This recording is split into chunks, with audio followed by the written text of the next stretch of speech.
ಹಾಳೆಗಳ ನಡುವೆ ಇದ್ದ ನವಿಲುಗರಿಯನ್ನು ನೋಡುತ್ತಲೇ ಮುಖದಲ್ಲಿ ಮೃದು ಭಾವನೆ ಮೂಡಿತು. ಅದನ್ನು ಕೈಗೆತ್ತಿಕೊಳ್ಳಲು ಹೋದವನ ನೋಟ ಅದೇ ಹಾಳೆಯ ಕೆಳಗೆ ಬರೆದಿದ್ದ ಅಕ್ಷರಗಳ ಕಡೆಗೆ ನೋಡಿದ್ದ.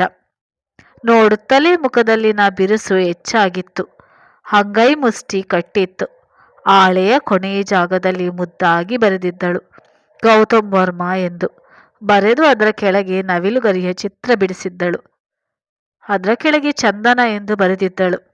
ಇಬ್ಬರ ಹೆಸರನ್ನು ಒಟ್ಟಾಗಿ ನೋಡಿದವನ ಮನದಲ್ಲಿ ನೂರಾರು ಪ್ರಶ್ನೆಗಳು. ಕೋಪ ತಿರುಗಿದ್ದು ಮಾತ್ರ ಅವಳ ಕಡೆಗೆ. ಅವಳ ಹೆಸರ ಜೊತೆ ನನ್ನ ಹೆಸರನ್ನು ಬರೆದಿದ್ದಕ್ಕೆ ಪಶ್ಚಾತ್ತಾಪ ಪಡಬೇಕು. ಹಾಗೆ ಮಾಡ್ತೇನೆ. ಉತ್ತರ ಹೇಳಿ ಬ್ಯಾಗ್ ಪಡೆಯಬೇಕು. ಮತ್ತೊಮ್ಮೆ ಮನೆಗೆ ಬರಲಿ. ಆಗ ಇದೆ ಯೋಚಿಸ್ತಾಳೆ. ಅವಳು ಹೋದತ್ತ ನೋಡಿದ. ಮಹೇಂದ್ರ ಅವರು ಅಂದು ರಾತ್ರಿ ಊಟ ಮಾಡುವ ಸಂದರ್ಭದಲ್ಲಿ ಮತ್ತೊಮ್ಮೆ ಅವನ ಬಳಿ ಇಂದ್ರಾಣಿ ಅವರ ಬಗ್ಗೆ ಮಾತನಾಡಲು ನೋಡಿದ್ದರು. ಆದರೆ ಎಂದಿಗಿಂತಲೂ ಗಂಭೀರವಾಗಿ ಕಾಣುತ್ತಿದ್ದವನನ್ನು ನೋಡಿ ಇವನು ಸಮಾಧಾನವಾಗಿ ಇರುವಾಗ ವಿಷಯ ಹೇಳಬೇಕು. ಒಪ್ಪುವುದು ಕಷ್ಟವೇ ಇದೆ. ಆದರೂ ಅವನ ತಾಯಿಯ ಮಾತು ಅವನಿಗೆ ತಿಳಿಸಬೇಕಾದದು ಕರ್ತವ್ಯ ಎಂದುಕೊಂಡರು. ಮಧ್ಯರಾತ್ರಿಯವರೆಗೂ ಉಗುರು ಕಚ್ಚುತ್ತಾ ಕುಳಿತಿದ್ದ ಚಂದನ ನಾನಾದರೂ ಯಾಕೆ ಹಾಗೆ ಕೇಳಿದ್ದೇನೋ. ಬ್ಯಾಗ್ ಬೇರೆ ಅವರ ಮನೆಯಲ್ಲೇ ಸಿಕ್ಕಿಕೊಂಡಿದೆ. ನಾಳೆ ಬೇಗನೆ ಎದ್ದು ಅಂಕಲ್ಗೆ ಫೋನ್ ಮಾಡಿ ಬ್ಯಾಗ್ ಪಡೆದುಕೊಂಡು ಬಿಡಬೇಕು. ನಂತರ ಸದ್ಯಕ್ಕೆ ಅತ್ತ ತಲೆ ಹಾಕುವುದೇ ಬೇಡ ಎಂದುಕೊಂಡ ಮೇಲೆ ಸಮಾಧಾನವೆನಿಸಿತು. ಗೌತಮ್ ತನ್ನೊಂದಿಗೆ ಮಾತನಾಡಿದ್ದನ್ನು ಪದೇ ಪದೇ ನೆನಪಿಸಿಕೊಂಡು ಹರ್ಷಿಸಿದಳು. ಅಂದು ಭಾನುವಾರ. ಬೆಳಿಗ್ಗೆ ತಿಂಡಿ ರೆಡಿ ಮಾಡಿ ಇಟ್ಟ ಚಿನ್ನಯ್ಯ ಮಧ್ಯಾಹ್ನದ ಹೋಳಿಗೆ ಊಟಕ್ಕೆ ಸಿದ್ಧತೆ ಮಾಡಿಕೊಳ್ಳತೊಡಗಿದರು. ಗೌತಮ್ ಸಮಯ ನೋಡುತ್ತಲೇ ಬಾಗಿಲಿಗೆ 2 ಸಲ ಬಂದು ಹೋಗಿದ್ದ. ಮೊಮ್ಮಗನ ರೀತಿ ಮಹೇಂದ್ರ ಅವರಿಗೆ ಹೊಸತು ಎನಿಸಿತು. ಗೆಳೆಯನ ಕುಟುಂಬವನ್ನು ಕರೆತರಲು ಕಾರು ಕಳಿಸಿಕೊಟ್ಟಿದ್ದ. ಬಂದು ನಿಂತ ಕಾರನ್ನು ನೋಡುತ್ತಲೇ ಬಾಲ್ಕನಿಯವರೆಗೂ ನಡೆದು ಬಂದಿದ್ದ. ಕಾರಿನಿಂದ ಇಳಿದ ಪ್ರಕೃತಿ ಮಾಮ ಎನ್ನುತ್ತಾ ಅವನತ್ತ ಕೈ ಚಾಚಿ ನಡೆದಾಗ ಮಹೇಂದ್ರ ಅವರು ಅಚ್ಚರಿಯಿಂದ ನೋಡಿದರು. ರಮೇಶ್ ಜೊತೆ ಬಂದ ಪಾವನಿಯನ್ನು ನೋಡಿದ್ದ. ಅವಳ ಮುಖದಲ್ಲಿದ್ದ ನಗು ನೋಡಿ ಒಂದು ರೀತಿ ತೃಪ್ತಿ ಎನಿಸಿತು. ರಮೇಶ್ ಗೆಳೆಯನ ಬಳಿ ಬಂದವನು ನಾವೇ ಬರುತ್ತಿದ್ದೆವು, ಕಾರನ್ನು ಕಳಿಸಲು ಯಾಕೆ ಹೋದೆ ಎಂದಿದ್ದ. ಗೌತಮ್ ಆ ಮಾತಿನ ಕಡೆ ಗಮನ ಕೊಡದೆ ಪ್ರಕೃತಿಯನ್ನು ಮುದ್ದು ಮಾಡುತ್ತಾ ಒಳಗೆ ಬನ್ನಿ ಎಂದಿದ್ದ. ಒಳಗೆ ಬಂದ ಪಾವನಿ ಎದುರಾದ ಮಹೇಂದ್ರ ಅವರ ಕಾಲು ಮುಟ್ಟಿ ನಮಸ್ಕರಿಸಿದಳು. ಮೊದಲ ಬಾರಿ ಈ ರೀತಿಯಾಗಿದ್ದರಿಂದ ಗೊಂದಲಕ್ಕೆ ಒಳಗಾದವರು ಕೊನೆಗೆ 100 ವರ್ಷ ಚೆನ್ನಾಗಿ ಬಾಳು ಎಂದು ಅವಳ ತಲೆ ನೆವರಿಸಿ ಆಶೀರ್ವಾದಿಸಿದರು. ಗೌತಮ್ ಅವರಿಗೆಂದೇ ಒಂದು ರೂಮ್ ತೋರಿಸಿ ಫ್ರೆಶ್ ಆಗುವ ಆಗಿದ್ದರೆ ನೋಡಿ ಎಂದಿದ್ದ. ರಮೇಶ್ 10 ನಿಮಿಷದ ಜರ್ನಿ, ಎಂಥ ಆಯಾಸ ಎಂದಿದ್ದ. ಮಹೇಂದ್ರ ಅವರು ಎಲ್ಲರನ್ನೂ ತಿಂಡಿಗೆ ಡೈನಿಂಗ್ ಟೇಬಲ್ ಬಳಿ ಕರೆತಂದಿದ್ದರು. ತಮ್ಮ ಮನೆಯಲ್ಲಿ ಗೌತಮ್ ಒಪ್ಪಿಗೆಯ ಮೇರೆಗೆ ಒಂದು ಹೆಣ್ಣು ಬಂದಿರುವುದು ಇದೇ ಮೊದಲು. ಈ ಮಗುವಿನ ಕಾಲುಗುಣದಿಂದ ಅವನ ತಾಯಿಯೂ ಬಂದು ಮನೆಯಲ್ಲಿ ಇರುವಂತೆ ಆಗಲಿ. ಹಾಗೆ ಮುಂದೆ ಗೌತಮ್ ಮದುವೆ ಮಕ್ಕಳು ಎಂದೆಲ್ಲ ರಮೇಶ್ನಂತೆ ಸಂಸಾರಸ್ಥನಾಗಲಿ ಎಂದು ಕನಸು ಕಂಡಿದ್ದರು.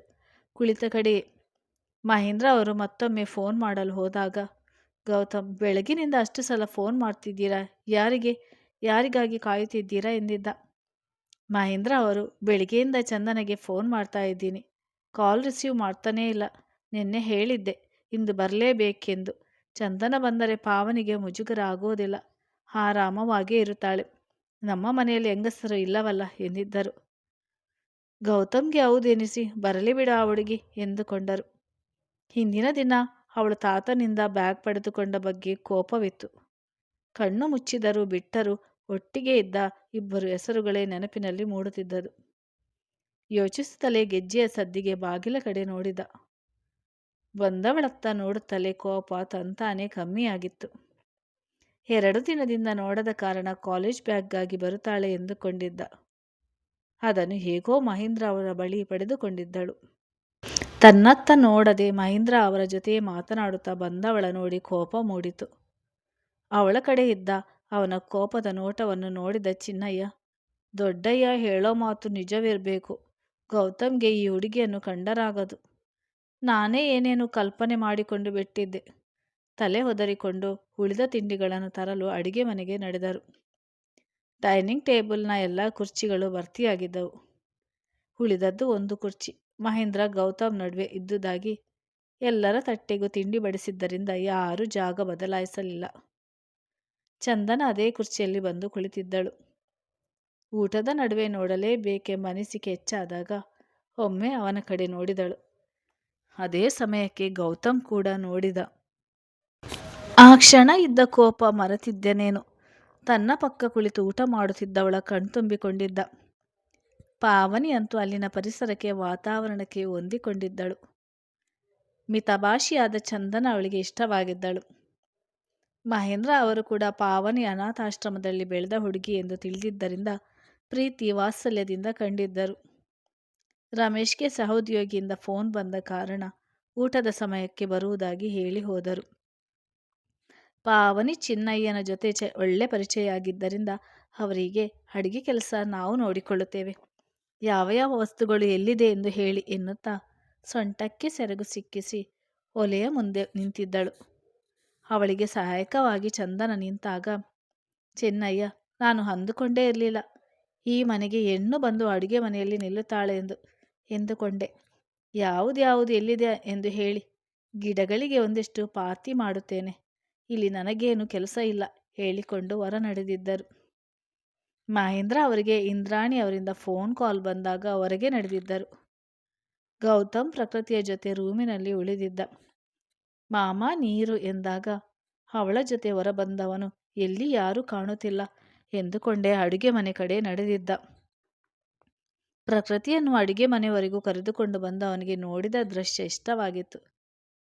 ಆದರೂ ಪಾವನಿ ಕೆಲಸ ಮಾಡುವುದು ಸಹಿಸದೆ, ನೀವ್ಯಾಕೆ ಈ ಕೆಲಸ ಮಾಡ್ತಾ ಇದ್ದೀರಾ, ಚಿನ್ನಯ್ಯ ಎಲ್ಲಿ ಎಂದು ಕೇಳಿದ. ಪಾವನಿ ಮುಖ ಸಣ್ಣದು ಮಾಡಿಕೊಂಡು, ಯಾಕೆ ನಾನು ಅಡುಗೆ ಮಾಡಬಾರ್ದಾ, ಇದು ನಮ್ಮ ಮನೆ ಅಂದುಕೊಂಡು ಬಿಟ್ಟಿದ್ದೆ ಎಂದಿದ್ದಳು. ಅವಳ ಮುಖದ ನೋವು ನೋಡಲಾರದೆ, ನಾನು ಆ ಅರ್ಥದಲ್ಲಿ ಹೇಳಿಲ್ಲ, ನೀವು ಕಷ್ಟಪಡಬಾರ್ದು ಎಂದು ಹೇಳಿದ್ದೆ ಅಷ್ಟೇ. ಇದು ಯಾವತ್ತಿದ್ದರೂ ನಿಮ್ಮ ಮನೆಯೇ, ಇಲ್ಲಿರುವವರು ನಿಮ್ಮವರೇ, ಅದು ನಿಮ್ಮ ಮನಸ್ಸಲ್ಲಿದ್ದರೆ ಸಾಕು. ಸರಿ, ನಿಮ್ಮಿಷ್ಟ, ನಿಮಗೆ ಹೇಗೆ ಬೇಕೋ ಹಾಗೆ ಇರ್ಬೋದು. ಅಲ್ಲೇ ಇದ್ದ ಜಗ್ಗಿನಿಂದ ಒಂದು ಲೋಟಕ್ಕೆ ನೀರು ಬಗ್ಗಿಸಿ ಪ್ರಕೃತಿಗೆ ನೀಡಿದ. ನಂತರ ನೋಟ ಹರಿದಿದ್ದು ತನ್ನ ನೋಡಿಯೂ ನೋಡದಂತೆ ಇದ್ದವಳ ಕಡೆಗೆ. ಒಂದು ಕಪ್ ಕಾಫಿ ಸಿಗ್ಬೋದಾ ಎಂದವನು ಡೈನಿಂಗ್ ಟೇಬಲ್ ಮುಂದೆ ಕುಳಿತಿದ್ದ. ಚಂದನಗೆ ಮೊನ್ನೆಯ ದಿನ ನೆನಪಾಗಿ ಸಣ್ಣದಾಗಿ ಕೈಕಾಲುಗಳು ನಡುಗಿತ್ತು. ಮೈದಾ ಹಿಟ್ಟು ಕಲಿಸ್ತಿದ್ದ ಪಾತ್ರೆಯನ್ನು ಕೆಳಕ್ಕೆ ಬೀಳಿಸಿದಳು. ನಾಲಾಯಕ್ ಹುಡುಗಿ ಎಂದುಕೊಂಡವನು ಅವಳತ್ತ ದೊಡ್ಡ ಕಣ್ಣುಗಳಿಂದ ನೋಡಿದ.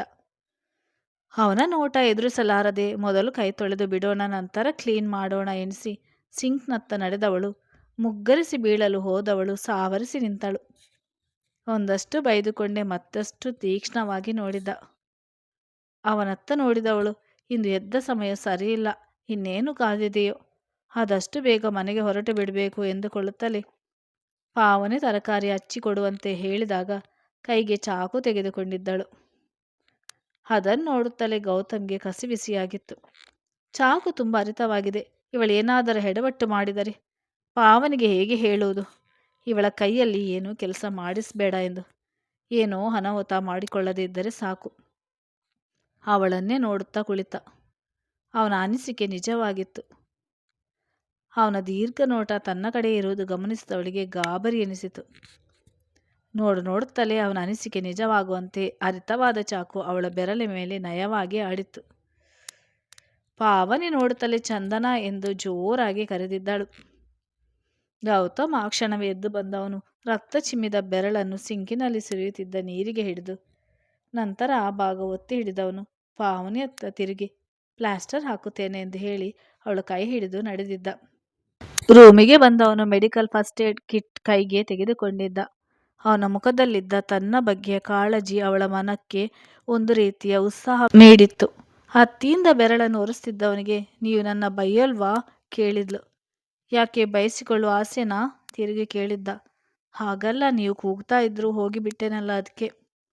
ಇನ್ನೊಂದ್ಸಲ ಕೂಗ್ತಾ ಇದ್ದಾಗ ಓಡಿ ಹೋಗು, ಆಗ ಇದೆ ನಿನ್ಗೆ.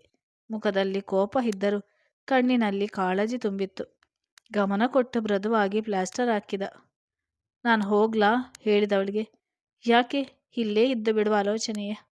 ಹಾಗೆ ಅಲ್ಲಿ ಹೋಗಿ ಮತ್ತೆ ಯಾವ ಕೆಲಸಗಳಿಗೆ ಕೈ ಹಾಕಬೇಡ, ಚಿನ್ನಯ್ಯ ಮಾಡಿಕೊಳ್ತಾರೆ, ಸುಮ್ಮನೆ ಒಂದು ಕಡೆ ಕುಳಿತುಕೋ ಎಂದಿದ್ದ. ಮನದಲ್ಲಿ ಕೊಂಚ ಸಮಯ ಇದ್ದರೂ ಪರವಾಗಿಲ್ಲ ಅನ್ನುವ ಅನಿಸಿಕೆ ಇತ್ತೇನೋ ಎನ್ನುವಂತೆ ನೋಡುತ್ತಾ ಮೆಲುನಗು ಬೀರಿ ಹೊರಟವಳಿಗೆ ಏನೋ ನೆನಪಾದಾಗ ಒಂದು ನಿಮಿಷ ಎಂದವನು ಅವಳ ಕೈ ಹಿಡಿದಿದ್ದ.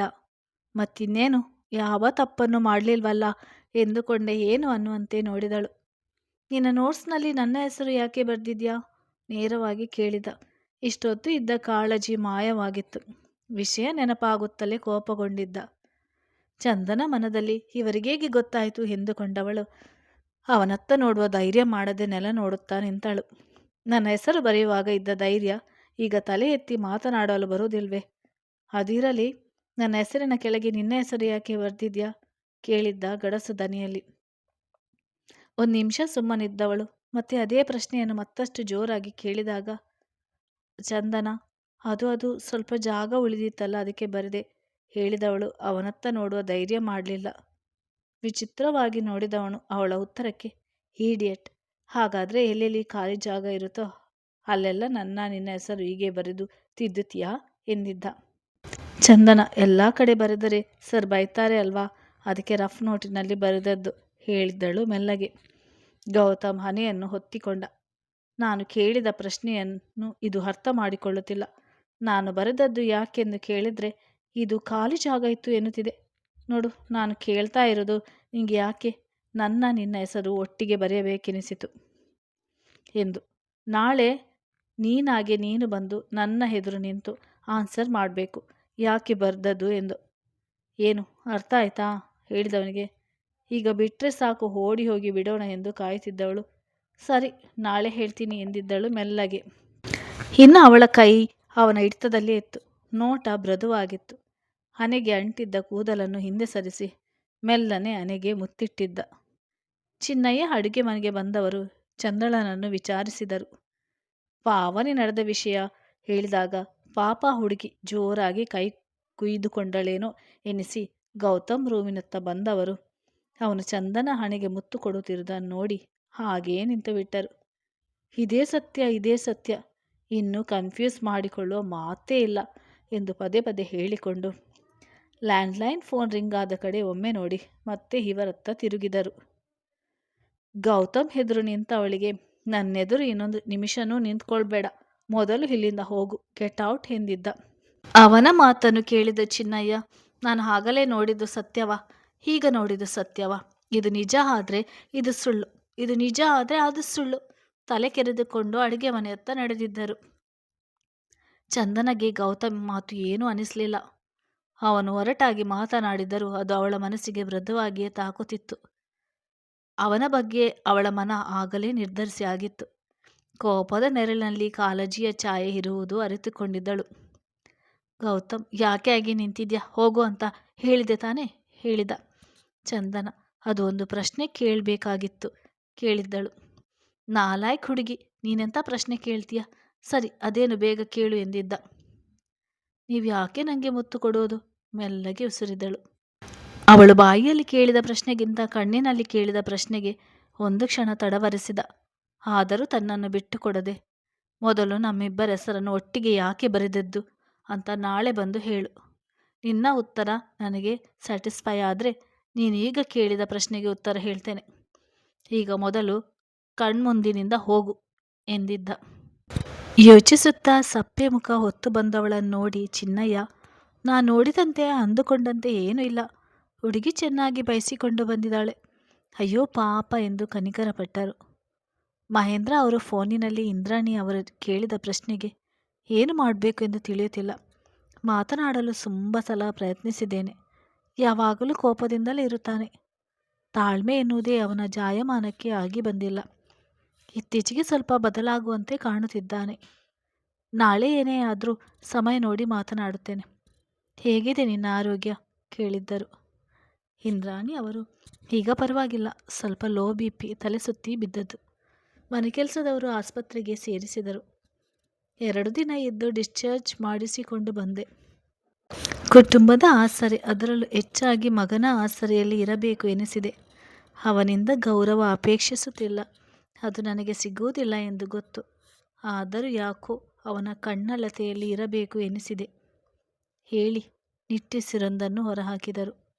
ಮಹೇಂದ್ರ ಅವರು, ನೀನು ನೆಮ್ಮದಿಯ ಅರಸಿ ಮಗನ ಬಳಿ ಇರಲು ಬಯಸುತ್ತಿದ್ದೀಯಾ, ಆದರೆ ಅವನ ಮನಸ್ಸಿನ ತುಂಬ ನಿನ್ನ ಬಗ್ಗೆ ದ್ವೇಷ, ಅದಕ್ಕೂ ಮೀರಿದ ಭಾವನೆ ತುಂಬಿಕೊಂಡಿದೆ. ನನ್ನ ಒಪ್ಪಿಗೆ ಅವನ ಬಳಿ. ನನ್ನ ಬಲವಂತದ ನಿರ್ಧಾರದ ಮೇಲೆ ನೀನು ಇಲ್ಲಿ ಬಂದು ನಿಂತರೂ ನಿನಗೆ ಅವನಿಂದ ಸಿಗುವುದು ಬರೀ ಅವಮಾನವೇ. ಅದನ್ನು ಸಹಿಸಿಕೊಳ್ಳುವುದು ನನಗೂ ಕಷ್ಟವಾಗಬಹುದು. ಅವನ ವಿರುದ್ಧವಾಗಿ ಅತಿಯಾಗಿ ವಾದಿಸಲಾರೆ. ಹೇಳಿದವರಿಗೆ ಮೊದಲೇ ಇಂದ್ರಾಣಿಗೆ ಪರಿಸ್ಥಿತಿ ತಿಳಿದಿರುವುದು ಒಳ್ಳೆಯದು ಎನಿಸಿತು. ಇಂದ್ರಾಣಿ ಅವರು, ನಾನು ಕೂಡ 1 ವರ್ಷದಿಂದ ಅವನನ್ನು ಗಮನಿಸಿದ್ದೇನೆ. ಎದುರಿಗೆ ಹೋಗುವ ಧೈರ್ಯ ಇರಲಿಲ್ಲ. ಅವನ ಸ್ತ್ರೀ ದ್ವೇಷದ ಬಗ್ಗೆ ಕಾರಣ ಕೇಳಿ ಮನಸ್ಸಿಗೆ ನೋವಾಯಿತು. ನನ್ನ ಕಾರಣವೇ ಎನ್ನುವುದು ಅರಿವಾಗಿದೆ. ನಾನು ಅವನಿಗೆ ಮಾಡಿದ ಅನ್ಯಾಯಕ್ಕೆ ಎಂಥ ಶಿಕ್ಷೆಯೂ ಕಡಿಮೆಯೇ. ಅದಕ್ಕೆ ಅವನಿಂದಲೇ ಶಿಕ್ಷೆ ಬಯಸುತ್ತಿದ್ದೇನೆ. ಅವನ ಅನಾದರಣೆಯನ್ನು ಸಂತೋಷದಿಂದಲೇ ಸ್ವೀಕರಿಸುತ್ತೇನೆ. ಈಗಲಾದರೂ ನಾನು ಮಾಡಿದ ಪಾಪಕ್ಕೆ ಪ್ರಾಯಶ್ಚಿತ್ತ ಸಿಗಬಹುದು. ಒಂದು ಮಾತು, ನಿನ್ನ ತಾಯಿ ನಿನ್ನ ಬಳಿ ಇರಲು ಬಯಸುತ್ತಿದ್ದಾಳೆ ಎಂದು ಅವನಿಗೆ ತಿಳಿಸಿಬಿಡಿ ಎಂದವರ ದನಿಯಲ್ಲಿ ಪಶ್ಚಾತ್ತಾಪ ತುಂಬಿತ್ತು. ಮಹೇಂದ್ರ ಅವರ ಮನಸ್ಸು ಕರಗಿತು. ಆಗಲಿ, ಆದಷ್ಟು ಬೇಗ ಮಾತನಾಡುತ್ತೇನೆ. ತಾಯಿ ಮಗ ಒಟ್ಟಿಗೆ ಇದ್ದರೆ ನನಗೂ ಸಂತೋಷವೇ. ನಾನು ಇನ್ನು ಎಷ್ಟರ ದಿನವನ್ನು ಎಂದಿದ್ದರು. ಚಂದನ ಒಂದೇ ಕೈಯಲ್ಲಿ ಅದು ಇದು ಎಂದು ಕೆಲಸ ಮಾಡಲು ಮುಂದಾದಾಗ ಪಾವನಿ, ಚಿನ್ನಯ್ಯ ಇಬ್ಬರು ಅವಳನ್ನು ನವೀರಾಗಿ ಗದರಿದ್ದರು. ನೀನು ಏನು ಮಾಡಬೇಡ, ಸುಮ್ಮನೆ ಒಂದೆಡೆ ಕುಳಿತುಕೋ ಎಂದು. ಡೈನಿಂಗ್ ಟೇಬಲ್ ಬಳಿ ಪ್ರಕೃತಿಯ ಜೊತೆ ಮಾತನಾಡುತ್ತಾ ಕುಳಿತಳು. ಅವಳ ಪರದಾಟವನ್ನು ಗಮನಿಸುತ್ತಾ ಹಾಲ್ನಲ್ಲಿ ಬಂದು ಕುಳಿತ ಗೌತಮನ ನೋಟ ಅವಳ ಕಡೆಗೆ. ಬೆರಳು ಕೊಯ್ದುಕೊಂಡಿದ್ದರೂ ಕೆಲಸ ಮಾಡಲು ನೋಡ್ತಾಳೆ. ಇನ್ನು ಜೋರಾಗಿ ಕುಯ್ದುಕೊಳ್ಳಬೇಕಾಗಿತ್ತು, ಆಗ ಬಾಯಿ ಮುಚ್ಚಿ ಕೂರುತ್ತಿದ್ದಳು ಎಂದುಕೊಂಡ. ಚಂದನ ಬೇಡ ಬೇಡ ಎಂದುಕೊಂಡು 2 ಬಾರಿ ಅವನತ್ತ ತಿರುಗಿ ನೋಡಿದಳು. 2 ಬಾರಿಯೂ ಅವನ ನೋಟಕ್ಕೆ ಸಿಕ್ಕಾಕಿಕೊಂಡವಳು ತಲೆ ಎತ್ತದೆ ಕುಳಿತಾಗ, ಮಹಾಕಳ್ಳಿ, ಹೀಗೆ ಬಿಟ್ಟರೆ ಕಷ್ಟ, ಮೆಲ್ಲಗೆ ಗೊಣಗಿಕೊಂಡವನು. ಅವಳು ತನ್ನತ್ತ ಮತ್ತೆ ತಿರುಗಿ ನೋಡದೆ ಕುಳಿತಾಗ ಚಡಪಡಿಸಿದ. ಇವಳು ಹುಚ್ಚು ಹಿಡಿಸುತ್ತಿದ್ದಾಳೋ ಇಲ್ಲ ನಾನೇ ಹಿಡಿಸಿಕೊಂಡಿದ್ದೇನ ಒಂದು ತಿಳಿಯುತ್ತಿಲ್ಲ. ಅವಳು ನೋಡಿದರೂ ಕಷ್ಟ, ಅವಳು ನೋಡದೆ ಉಳಿದರೂ ಇನ್ನೂ ಕಷ್ಟ. ಯಾಕಾದರೂ ಮನೆಗೆ ಬರ್ತಾಳೋ? ಮನದಲ್ಲಿ ಏನೇ ಅನಿಸಿಕೆ, ತರ್ಕಗಳು ಬಂದು ಹೋದರೂ ನೋಟ ಮಾತ್ರ ಅವಳ ಕಡೆಗೆ. ಬಂದ ರಮೇಶ್ ಗೆಳೆಯನ ಪಕ್ಕ ಕುಳಿತವನು ಹೋಗಿ ಬಂದ ಕೆಲಸದ ಬಗ್ಗೆ ಒಂದೆರಡು ಮಾತಾಡಿದ. ಚಿನ್ನಯ್ಯ ಬಂದು ಊಟಕ್ಕೆ ಕರೆದಾಗ ಡೈನಿಂಗ್ ಟೇಬಲ್ ಕಡೆ ನಡೆದಿದ್ದರು. ಚಂದನ ತಟ್ಟೆಗಳನ್ನು ಹಾಕಿದಾಗ ಪಾವನಿ ತಾನೇ ನಿಂತು 1 ಸುತ್ತು ಬಡಿಸಿ ಬಂದು ರಮೇಶ್ನ ಪಕ್ಕದಲ್ಲಿ ಕುಳಿತಿದ್ದಳು. ಚಂದನ ಮಹೇಂದ್ರ ಅವರ ಪಕ್ಕ ಕುಳಿತಿದ್ದಳು. ರುಚಿಕಟ್ಟಾದ ಅಡುಗೆ, ನವಿರಾದ ಮಾತುಗಳ ನಡುವೆ ಸವಿದಿದ್ದರು. ಊಟದ ನಂತರ ಚಿನ್ನಯ್ಯನ ಜೊತೆ ಚಂದನ, ಪಾವನಿ ಅಡುಗೆ ಮನೆ ಕ್ಲೀನ್ ಮಾಡಲು ಸಹಾಯಕ್ಕೆ ನಿಂತರು. ಪ್ರಕೃತಿ ಮಹೇಂದ್ರ ಅವರ ಜೊತೆ ತೋಟಕ್ಕೆ ಇಳಿದಿದ್ದಳು. ಗೆಳೆಯರ ನಡುವೆ ಮಾತುಗಳು ಸಾಗಿತ್ತು. ಸಂಜೆಯ ಕಾಫಿ ಮುಗಿಯುತ್ತಲೇ ಚಂದನ ಮಹೇಂದ್ರ ಅವರ ಬಳಿ ಬಂದವಳು ತಾನು ಹೊರಡುವುದಾಗಿ ಹೇಳಿದಳು. ಮಹೇಂದ್ರ ಅವರು ಅವಳನ್ನು 1 ನಿಮಿಷ ಇರುವಂತೆ ಹೇಳಿ ಮೊಮ್ಮಗನ ಕಡೆ ಕಣ್ಣಿನಲ್ಲೇ ಸನ್ನೆ ಮಾಡಿದರು. 1 ನಿಮಿಷ ಹೇಳಿ ಹೋದ ಗೌತಮ್ ತನ್ನ ರೂಮಿನಿಂದ 3 ಹ್ಯಾಂಡ್ ಕವರ್ ಹಿಡಿದು ತಂದಿದ್ದ. ಮಹೇಂದ್ರ ಅವರು ಅದನ್ನು ಪಡೆದು, ಚಂದನ, ಇದನ್ನು ಪಾವನಿ ಪ್ರಕೃತಿಗೆ ಕೊಡು ಎಂದಾಗ ಅವಳಿಗೆ ಅಂದು ತನ್ನನ್ನು ಕರೆದುಕೊಂಡು ಹೋಗಿ ಸೀರೆಯನ್ನು ಕೊಂಡುಕೊಂಡ ಉದ್ದೇಶ ಅರ್ಥವಾಗಿತ್ತು. ಇವರ ಮನೆಯಲ್ಲಿ ಅರಿಶಿನ ಕುಂಕುಮ ಇಲ್ಲ ಎಂದುಕೊಂಡವಳು 1 ನಿಮಿಷ ಎಂದು ಹೇಳಿ ತನ್ನ ದೊಡ್ಡಮ್ಮನ ಮನೆಯ ಕಡೆ ನಡೆದಿದ್ದಳು. ಕೆಲ ಸಮಯದಲ್ಲಿ ಬಂದವಳ ಕೈಯಲ್ಲಿ 2 ಬೆಳ್ಳಿ ಬಟ್ಟಲಲ್ಲಿ ಅರಿಶಿನ ಕುಂಕುಮ ತುಂಬಿತ್ತು. ನೇರ ಅಡುಗೆ ಮನೆಗೆ ಹೊರಟವಳು 1 ದೊಡ್ಡ ಚಿತ್ತಾರದ ತಟ್ಟೆಯಲ್ಲಿ ತಾಂಬೂಲ ಹಾಕಿಕೊಳ್ಳಲು ಎಂದು ತರಿಸಿದ್ದ ವೀಳ್ಯದೆಲೆ, ಅಡಿಕೆ, ಹಾಗೆ ತಾನು ತಂದಿದ್ದ ಅರಿಶಿನ ಕುಂಕುಮದ ಬಟ್ಟಲುಗಳನ್ನು, ಹಾಗೆ 1 ತೆಂಗಿನಕಾಯಿಯನ್ನು ಇಟ್ಟು ಫ್ರಿಜ್ನಲ್ಲಿ ಇದ್ದ ಹೂವನ್ನು ತಂದಿಟ್ಟು ಜೊತೆಗೆ ಸೀರೆಯ ಕವರ್ ಹಿಡಿದು ಹೊರ ಬಂದಿದ್ದಳು. ಗೌತಮ್ ಗೆಳೆಯನಿಗಾಗಿ ತಂದಿದ್ದ ರೆಡಿ ಇದ್ದ ಬಟ್ಟೆ ಕೊಟ್ಟಾಗಿತ್ತು. ರಮೇಶ್ ಮುಂದೆ ಕುಳಿತಿದ್ದ ಪಾವನಿಯ ಮುಂದೆ ಹಿಡಿದಾಗ ಇದೆಲ್ಲ ಯಾಕೆ ಎನ್ನುತ್ತಾ ಸಂಕೋಚಗೊಂಡವಳು ಗಂಡನತ್ತ ನೋಡಿದಳು. ಅವನು ಕೂಡ ಇದೆಲ್ಲ ಬೇಡವಾಗಿತ್ತು ಎನ್ನುತ್ತಲೇ ತಗೋ ಎಂದು ಹೇಳಿದ್ದ. ತೀರ ಬೇಡ ಎಂದು ಹೇಳಿ ತಿರಸ್ಕರಿಸುವುದು ಸರಿಯಲ್ಲ ಎಂದುಕೊಂಡು ಅರಿಶಿನ ಕುಂಕುಮ ತಾಂಬೂಲ ತೆಗೆದುಕೊಂಡ ಪಾವನಿಗೆ ಏನೋ ಒಂದು ರೀತಿಯ ಮನ ತುಂಬಿದಂತಹ ಭಾವನೆ. ಎಂದೂ ಯಾರಿಂದಲೂ ಈ ರೀತಿಯ ಪ್ರೀತಿ, ಗೌರವ, ಸತ್ಕಾರ ಸಿಕ್ಕಿರಲಿಲ್ಲ. ಮೇಲೆ ಅವಳನ್ನು ನಗುಮುಖದಿಂದಲೇ ಮಾತನಾಡಿಸಿದರು. ಅವಳ ಬೆನ್ನ ಹಿಂದೆಯೇ ಕೇಳುವಂತೆ ಅವಳ ಹಿಂದಿನ ದಿನಗಳ ಬಗ್ಗೆ ಕೀಳಾಗಿ ಇಲ್ಲ ಉದಾಸೀನವಾಗಿ ಮಾತನಾಡುತ್ತಿದ್ದರು. ಮೊದಲ ಬಾರಿ ಇಲ್ಲಿ ಎಲ್ಲರ ಕಣ್ಣಲ್ಲೂ ತನ್ನ ಬಗ್ಗೆ ಪ್ರೀತಿ, ಆಪ್ಯತೆ ಇರುವುದನ್ನು ನೋಡಿದ್ದಳು. ತುಂಬಿದ ಕಣ್ಣುಗಳ ಹನಿಯು ಯಾರಿಗೂ ಕಾಣದಿರಲಿ ಎಂದು ತಲೆ ತಗ್ಗಿಸಿದಳು. ಗೌತಮ್ನ ಸೂಕ್ಷ್ಮ ನೋಟ ಅವಳನ್ನು ಗಮನಿಸಿದಾಗ ಸಂಕಟವೆನಿಸಿತು. ರಮೇಶ್ ಎದ್ದು ನಿಂತಾಗ ಪಾವನಿ ತಾನೂ ಎದ್ದು ನಿಂತವಳು. ಮಹೇಂದ್ರ ಅವರ ಕಾಲು ಮುಟ್ಟಿ ನಮಸ್ಕರಿಸಿದರು. 100 ವರ್ಷ ಸುಖವಾಗಿ ಬಾಳು, ಆಗಾಗ ಬಂದು ಹೋಗು, ಸಂಕೋಚ ಪಡಬೇಡ ಎಂದವರು. ಪ್ರಕೃತಿ ತಲೆ ನೆವರಿಸಿ ಮತ್ತೊಮ್ಮೆ ಮುತ್ತು ಕೊಟ್ಟಿದ್ದರು. ಹೊರಟ ಕುಟುಂಬದ ಹಿಂದೆ ಎಲ್ಲರೂ ಹೊರಗೆ ಬಂದಿದ್ದರು. ಮುಂಬಾಗಿಲನ್ನು ದಾಟಿ ಬಾಲ್ಕನಿಯಿಂದ ಹೊರಬಂದು ಮೆಟ್ಟಿಲುಗಳು ಇಳಿಯುತ್ತಿದ್ದಂತೆ ಗೌತಮ್ ಪಾವನಿಯತ್ತ ನೋಡುತ್ತಾ, ಒಳಗೆ ಸ್ವಲ್ಪ ಹೂವು ಮಿಕ್ಕಿದೆಯಲ್ಲ, ತೆಗೆದುಕೊಂಡು ಹೋಗು ಎಂದಿದ್ದ. ಅವನ ಮಾತನ್ನು ವಿರೋಧಿಸುವ ಸ್ಥಿತಿಯಲ್ಲಿಲ್ಲದವಳು ಒಳಗೆ ನಡೆದಿದ್ದಳು. ಏನೋ ಮರೆತಿದ್ದವನಂತೆ 1 ನಿಮಿಷ ಎಂದ ಗೌತಮ್ ಅವಳ ಹಿಂದೆ ನಡೆದಿದ್ದ. ಪಾವನಿ ಟೀಪೈ ಮೇಲೆ ಕವರಿನಲ್ಲಿ ಉಳಿದಿದ್ದ ಹೂವನ್ನು ತೆಗೆದುಕೊಂಡಳು. ತಿರುಗುವಷ್ಟರಲ್ಲಿ ಗೌತಮ್ ಪಕ್ಕ ಬಂದು ನಿಂತಿದ್ದ. ಹೇಳಲು 1000 ಮಾತುಗಳಿದ್ದರೂ ಪದಗಳಿಗಾಗಿ ಹುಡುಕಾಡಿದವನು ಏನಾದರೂ ಹೇಳುವುದಿದೆ ಎಂದು ಕೇಳಿದ್ದ. ಪಾವನಿ ತಲೆ ತಗ್ಗಿಸಿ, ಆಶ್ರಮದಲ್ಲಿ ಬೆಳೆದ ನನಗೆ ಎಂದೂ ಇಂಥ ಪ್ರೀತಿ ಅಪ್ಯಾಯತೆಯ ವಾತಾವರಣ ಸಿಕ್ಕಿರಲಿಲ್ಲ. ಈ ದಿನ ನನ್ನ ಬದುಕಿನ ಕೊನೆಯವರೆಗೂ ನೆನಪಿನಲ್ಲಿ ಉಳಿದಿರುತ್ತದೆ ಹೇಳಿದವಳು ಅದಷ್ಟು ಕಣ್ಣ ಹನಿ ಜಾರದಂತೆ ತಡೆ ಹಿಡಿದು ನಿಂತಳು. ಗೌತಮ್, ಹಿಂದೆ ಕೊನೆ, ಇನ್ನು ಮುಂದೆ ಯಾರಿಗೂ ಆಶ್ರಮದಲ್ಲಿ ಬೆಳೆದ ಹುಡುಗಿ, ಆಶ್ರಮದಲ್ಲಿ ನಾನು ಬೆಳೆದದ್ದು ಯಾರೂ ಇಲ್ಲ ಎಂದು ಹೇಳಬಾರ್ದು. ಇನ್ನು ಮುಂದೆ ಸ್ವಂತ ತವರು ನಿನಗಿದೆ. ನಿನ್ನ ಮದುವೆಗೆ ಮುಂಚಿನ ಪರಿಚಯ ಹೇಳಿಕೊಳ್ಳಬೇಕಾದರೆ ಗೌತಮ್ ವರ್ಮನ ತಂಗಿ ಎಂದೇ ಹೇಳಿಕೊಳ್ಬೇಕು. ಅವನು ಗಂಭೀರವಾಗಿ ಹೇಳಿದ ರೀತಿಗೆ ಅಚ್ಚರಿಯಿಂದ ತಲೆ ಎತ್ತಿದಳು. ಹೇಳಿದ ಮಾತುಗಳ ಪ್ರತಿಫಲ ಅವನ ಕಣ್ಣಿನಲ್ಲೂ ಮೂಡಿತು. ಪಾವನಿ ಎದುರಿಸಿದ ಅಪಮಾನವನ್ನು ಅವನು ನೋಡುತ್ತಾ ಎದುರಿಸ್ತಾ ಬೆಳೆದಿದ್ದರಿಂದ ಅವನ ಮನಸ್ಥಿತಿ ಅವನಿಗೆ ಚೆನ್ನಾಗಿ ಅರ್ಥವಾಗಿತ್ತು. ಅವಳೆಡೆಗಿನ ವಾತ್ಸಲ್ಯ ದಿನೇ ದಿನೇ ಹೆಚ್ಚಾಗಿತ್ತು. ಬುದ್ಧಿ ಯೋಚಿಸಿ ನಿರ್ಧರಿಸುವ ಮೊದಲೇ ಅವಳಿಗೆ ಎಲ್ಲ ತಾನೇ ಆಗಿ ನೋಡಿಕೊಳ್ಬೇಕು ಎನ್ನುವ ನಿರ್ಧಾರಕ್ಕೆ ಬಂದಿದ್ದ. ಪಾವನಿ, ಥ್ಯಾಂಕ್ಸ್ ಅಣ್ಣ. ನೀವು ನನ್ನ ಕನಿಕರದಿಂದ ಕಾಣುತ್ತಿರುವುದಕ್ಕೆ ಏನು ಹೇಳಬೇಕೆಂದು ತಿಳಿಯುತ್ತಿಲ್ಲ. ನನ್ನಂಥ ಅನಾಥೆಗೆ ಆಶ್ರಮದಲ್ಲಿ ತಂದೆ ತಾಯಿ ಯಾರೂ ಒಂದು ಗೊತ್ತಿಲ್ಲದೆ ಬೆಳೆದವಳಿಗೆ ಅನ್ನ ಅನ್ನುವುದಕ್ಕೆ ಅವಕಾಶ ಕೊಟ್ಟಿದ್ದೀರಲ್ಲ, ಅಷ್ಟು ಸಾಕು. ನನಗೆ ರಮೇಶ್ ನನ್ನ ಮಗುವನ್ನು ಬಿಟ್ಟರೆ ನನ್ನವರೆಂದು ಹೇಳಿಕೊಳ್ಳಲು ಯಾರೂ ಇಲ್ಲ. ಹೇಳುತ್ತಿದ್ದವಳ ಮಾತನ್ನು ತಡೆದು ಪಾವನಿ ಎಂದಿದ್ದ. ಕಣ್ಣ ತುಂಬಿದ ಕಂಬನಿ ಕೆನ್ನೆ ಮೇಲೆ ಜಾರಿದಾಗ ತಾನೇ ಒರೆಸಿದವನು, ನಾನು ಹೇಳುವುದನ್ನು ಗಮನ ಕೊಟ್ಟು ಕೇಳು. ಹೆಣ್ಣು ಮಕ್ಕಳ ಬಳಿ ಹೇಗೆ ಮಾತಾಡಬೇಕು ಎಂದು ನನಗೆ ಗೊತ್ತಿಲ್ಲ. ಇದು ಬಾಯಿ ಮಾತಿಗೆ ತೆಗೆದುಕೊಂಡಿರುವ ನಿರ್ಧಾರವಲ್ಲ. ನೀನು ಅಣ್ಣ ಎಂದು ಕರೆಯುತ್ತಿದ್ಯಾ, ನಿನಗೆ ಆ ಸ್ಥಾನವೇ ನೀಡಿದ್ದೇನೆ. ನಾನು ಕೂಡ ಗಂಭೀರವಾಗಿಯೇ ಮನಸ್ಸಿನಿಂದನೇ ಆ ಸ್ಥಾನವನ್ನು ಒಪ್ಪಿಕೊಂಡಿರುವುದು. ಇನ್ಮೇಲೆ ಯಾರಾದರೂ ನಿನ್ನ ತವರು ಮನೆಯ ಬಗ್ಗೆ ಕೇಳಿದರೆ ಈ ಮನೆಯ ವಿಳಾಸ ಹೇಳಬೇಕು. ಅಂದರೆ ಗೌತಮ್ ವರ್ಮ ನ ತಂಗಿ ಎಂದೇ ಪರಿಚಯಿಸ್ಕೊಳ್ಬೇಕು. ಈ ಮನೆ ಮೇಲೆ ನನ್ನ ಮೇಲೆ ಸಂಪೂರ್ಣ ಹಕ್ಕು ಇದೆ. ನಿಂಗೆ ಏನು ಸಹಾಯ ಬೇಕಾದರೂ ಮುಜುಗರ ಪಡದೆ ಅಕ್ಕಿನಿಂದ ಪಡೆದುಕೊಳ್ಬಹುದು. ಅವನ ಮನಸ್ಸಿನಲ್ಲಿ ಅವಳ ಬಗ್ಗೆ ಮೂಡಿದ್ದ ಪ್ರೀತಿ ಕರ್ತವ್ಯವನ್ನು ಆದಷ್ಟು ಹೇಳಿಕೊಂಡಿದ್ದ. ಪಾವನಿಗೆ ಅವನ ಒಂದೊಂದು ಮಾತುಗಳು ಅಮೃತ ಸಿಂಚನದಂತೆ ಎನಿಸಿತು. ಮನದಲ್ಲಿ ಮರೆಯಾದ ಪದಗಳಾಗಿ ನಿಂತಿದ್ದವು.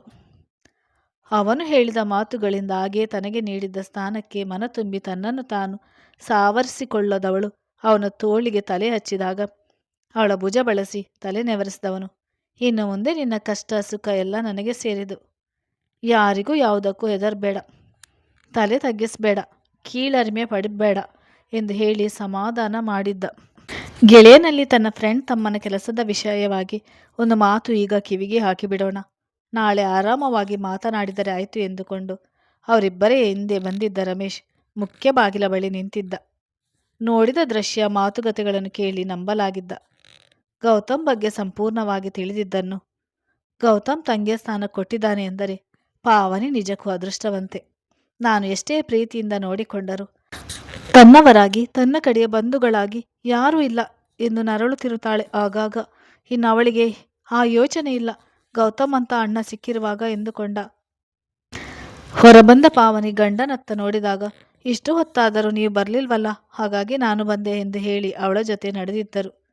ಪ್ರಕೃತಿ ಗೌತಮ್ ಕೆನ್ನೆಗೆ ಮುತ್ತಿಟ್ಟು ಟಾಟಾ ಮಾಮ ಎಂದಿದ್ದಳು. ಇದೆಲ್ಲ ಮಹೇಂದ್ರ ಅವರಿಗಂತೂ ಅಚ್ಚರಿಯೇ, ಹಾಗೆ ಒಳ್ಳೆಯ ಬೆಳವಣಿಗೆ ಎನಿಸಿತು. ಕಾರಿನಲ್ಲಿ ಕುಳಿತ ಪಾವನಿ ಅವನತ್ತ ನೋಡಿದಾಗ ಒಬ್ಬ ಅಣ್ಣ ತಂಗಿಯನ್ನು ಕಳಿಸಿಕೊಡುವಾಗ ಮೂಡುವ ನೋಟವೇ ಅದು ಎನಿಸಿತು. ಕಣ್ಣಿನಲ್ಲಿ ನಾನಿದ್ದೀನಿ ಎನ್ನುವ ಧೈರ್ಯ ತುಂಬಿದ. ಕಾರು ಹೊರಟ ನಂತರ ಅವನ ನೋಟ ಅಲ್ಲೇ ಇದ್ದ ಚಂದನ ಕಡೆ ಹರಿದಿತ್ತು. ಒಮ್ಮೆ ಅವಳು ನೋಡಿದವಳು ಅರ್ಥ ಮಾಡಿಕೊಂಡು, ಅಂಕಲ್ ನಾನು ಹೋಗ್ತೀನಿ ಎಂದಿದ್ದಳು. ಅಲ್ಲೇ ಇದ್ದ ಗೌತಮ್, ಅದೇನು ಯಾವಾಗಲೂ ಹೋಗ್ತೀನಿ ಅಂತ ರಾಗ ತೆಗಿತಾಳೆ, ಹಾಗೆ ಬೇಗ ಬೇಗ ಹೋಗುವುದಕ್ಕೆ ಆಗೋಲ್ವಾ? ಹೋಗೋ ಮನಸ್ಸು ಇರುವ ಹಾಗೆ ಕಾಣುವುದೇ ಇಲ್ಲ. ಎಲ್ಲ ನನ್ನ ಕರ್ಮ. ಸುಮ್ಮನಿದ್ದೆ, ಮನಸ್ಸಿನ ನೆಮ್ಮದಿ ಹಾಳು ಮಾಡುತ್ತಾಳೆ. ಮೆಲ್ಲಗೆ ಗೊಣಗಿಕೊಂಡಿದ್ದ. ಹೊರಟ ಚಂದ್ರನನ್ನು ನೋಡಿ ಮಹೇಂದ್ರ ಅವರು, ಪಾಪ ಮಗು ಬೆಳಗಿನಿಂದ ಸಂಜೆವರೆಗೆ ಇಲ್ಲೇ ಇದ್ಲು. ಅವಳಿಗೂ ಒಂದು ಜೊತೆ ಬಟ್ಟೆ ತಂದಿದ್ರೆ ಆಗ್ತಿತ್ತು. ನಾನಾದರೂ ಈ ಬಗ್ಗೆ ಯೋಚಿಸಬೇಕಾಗಿತ್ತು. ಅವರಿಬ್ಬರಿಗೆ ಕೊಟ್ಟು ಈ ಹುಡುಗಿಯನ್ನು ಹಾಗೇ ಕಳಿಸಿದ್ದು ಸರಿಯಲ್ಲ ಎಂದು ಹೇಳಿ ಮನೆ ಕಡೆ ನಡೆದಿದ್ದರು. ಗೌತಮ್ಗೆ ಯಾರಿಗೂ ಕೊಡದೆ ಹಾಗೆ ಕಬೋರ್ಡ್ನಲ್ಲಿ ಉಳಿದ ಗಂಧದ ಬಣ್ಣದ ರೇಷ್ಮೆಯ ಸೀರೆಯ ನೆನಪಾಗಿತ್ತು. ಅಂದು ಕಾರಿನವರೆಗೂ ಬಂದವನು ನಂತರ ತಿರುಗಿ ಹೋಗಿ ಅದನ್ನು ಪ್ಯಾಕ್ ಮಾಡಿಸಿ ತಂದಿದ್ದ. 9ರ ಸಮಯದಿ ಬರೆದಿದ್ದ ನೋಟ್ಸನ್ನು ಎತ್ತಿಟ್ಟ ಚಂದನ ಕಣ್ಣಿಗೆ ಕಂಡ ಪುಸ್ತಕ ಕೈಗೆತ್ತಿಕೊಂಡವಳು.